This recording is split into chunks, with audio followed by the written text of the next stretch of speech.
People may or may not understand this series when I say my favorite golf courses, which is a way for me to re-envision a course, but this might be my favorite course.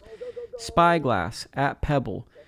You have to kind of aim left off your tee. You're going downhill. You can hit a bomb. I hit trees in back-to-back shots.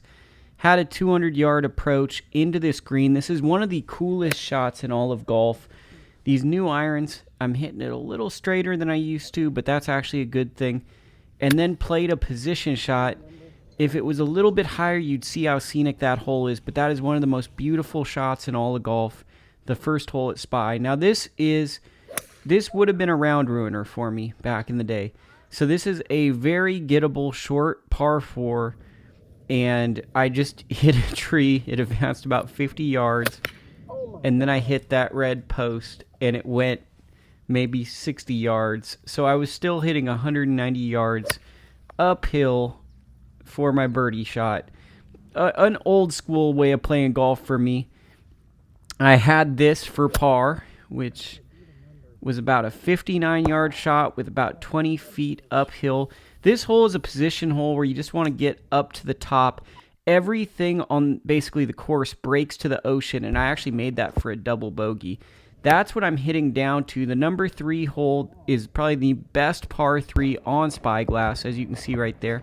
Got it to the back of that green. Didn't film the putts because I was playing with another group. 4 has always been my Achilles heel at this course because I love this hole so much visually. Sand dunes are all down your left-hand side. The water all down along with it. Right is just scenic pines. Beautiful, beautiful. And then you have the bacon strip green.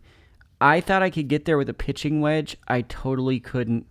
You want to land in the middle and a little on the right side, and then it'll funnel down. I was putting, when you guys play this, you'll see just how far I was putting across from. I'm sorry that this is going so fast, and I ended up with a bogey there. I almost had a hole-in-one here, I think, because this was on the perfect line. I just had a little too much club. But that was right there. You're going to see my ball. It's a little to the left. It hit the back and spun. I hit a pitching wedge, and it just spun straight back. And that's that. Number 6 is one of the hardest holes on this course. Even the pros hate it. And it feels like basically a par 5, no matter how you hit it. I had 170 here, and I think it played like 215 because I hit my 4-iron. Didn't hit it the best. Didn't hit it the worst. And it still was super long. This is a double bunker chip, and I don't think I could hit a shot as good as this. I thought I almost dunked it. The person playing with told me I hit the pin. I hit it to right there. That is a par at Spy. When you play Spy, you need to realize that pars are basically birdies for the average golfer. For some reason, once again, my phone just decided to turn off. I think it was the light sprinkles. It shuts it off occasionally. Not much to see there. That was actually one of the better drives I had all day. And then I had about, 215 into the hole, but didn't want to miss big right because there's water, as you saw. And then misjudged my yardage here. It was 99 yards. I tried to get a sand wedge there, and I actually got it to the front of the green. And then I had to hit a delicate little 58-degree shot. Hole 8 is statistically another one of the hardest holes, and this is once again up a hill, narrow corridor to keep it on. I got super lucky here. I went over this overhang. I actually tried to lay up. I probably should have just gone for the green, because if I had taken that line with a 5-iron, I would have gotten there. I missed my 58-degree shot, but that was a really good chip from where I was. What you need to know about that hole is everything runs off the green. So there's only back and then off the green. There's a ridge and everything goes down.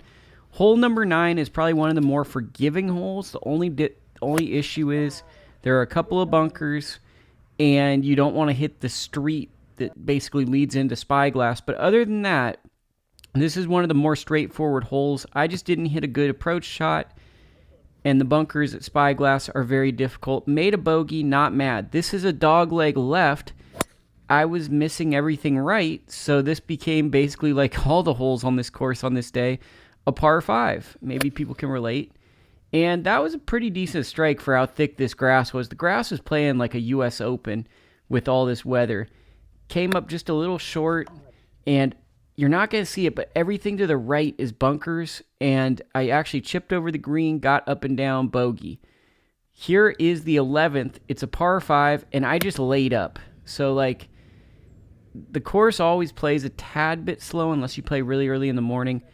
I just didn't want to mess with all those bunkers you're seeing there. Had a 9-iron, and I just didn't quite hit it. As you can tell, my alignment was pretty poo-poo, but it's just a hard shot.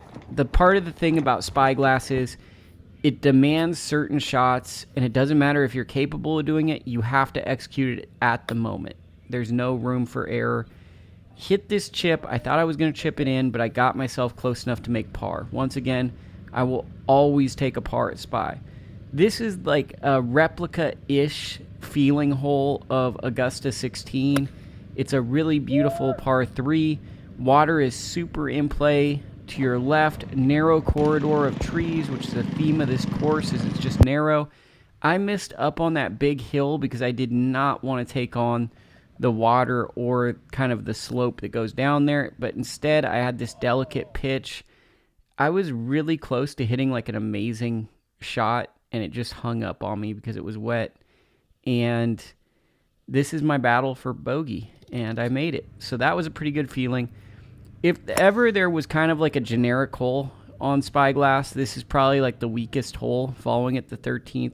It's just, for me, it's always been like a long par 4. And yeah, I mean, it's just, for me, when I'm slicing the ball, this course can be rough because there's no room for forgiveness. So this is a bummer because this was my most well-played hole, but you're going to see the finale to this hole, but not really much before it. I hit such a good 5-iron to get myself down there. Hit a good drive, good 5-iron, and then I had this gap wedge in. I definitely think my yardage for the gap wedge needs to improve. For this hole, you have to go right and then left and take right out of play to miss the water.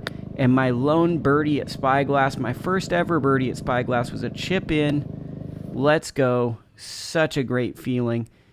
I think a lot of people's favorite hole at Spyglass on the back nine is this short par 3. It's just basically a gap wedge or a sand wedge or maybe even a lob wedge for an experienced player where you're just hitting down there. I made par, kept the ball below the hole. 16 is long thought of as one of the hardest holes on the course. It's just Slicer's paradise, but there's a Donald Ross tree that you didn't really see from my documentation that actually makes you have to choose a route in the fairway. If you hit the fairway, you hit a speed slot. I actually hit a good drive, gave myself about 168 to the hole, flew it to the back and 3-putted. So let's go me. 17 is another hole I feel like the average golfer enjoys because it's just the distances are much shorter. So I didn't really catch that 3-wood good. I was really off balance. As you can tell, my swing is kind of going to heck.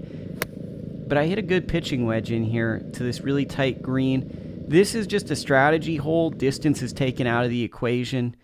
And it's just this course is very difficult. On this day, also, it's important to know when it rains, you're going to get a lot of high pins, and that's typically going to be the hardest. Are you guys ready to see my worst golf swing of the day?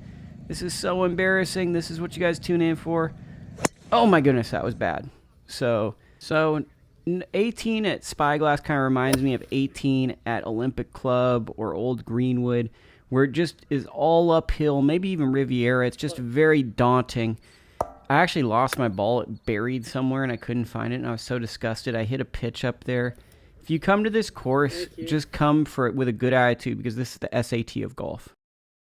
Thank you for watching this vlog. I appreciate anyone who contributes or subscribes or even likes a video. This is a passion project, and I'm just trying to do the best I can.